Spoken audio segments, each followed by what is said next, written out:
বাংলাদেশকে পেয়ে একই শুরু করেছে শ্রীলঙ্কা।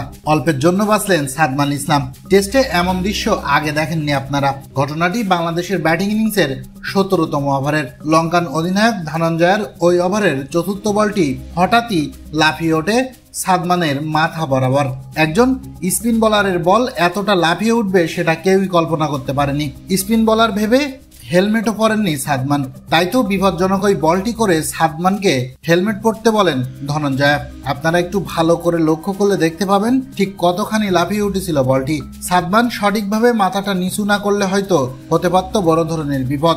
বলটি এতটাই লাফিয়ে ওঠে যে উইকেট কিপার পর্যন্ত সেই বলটি ধরতে হিমশিম খায়। ধারাভাষ্যকেরাও অবাক হয়েছেন। তবে শেষমেশ হেলমেট পরতে বাধ্য হন সাদমান। তাই জীবনে বড় ধরনের সব বিপদ থেকে বাঁচতে হলে আপনাকে অবশ্যই হেলমেট পরতে হবে। প্রিয় দর্শক, একজন স্পিনারের বলে এতটা ভয়ঙ্কর বাউন্স আপনি আগে দেখেছেন কিনা তা আমাদের জানিয়ে দিন কমেন্ট বক্সে।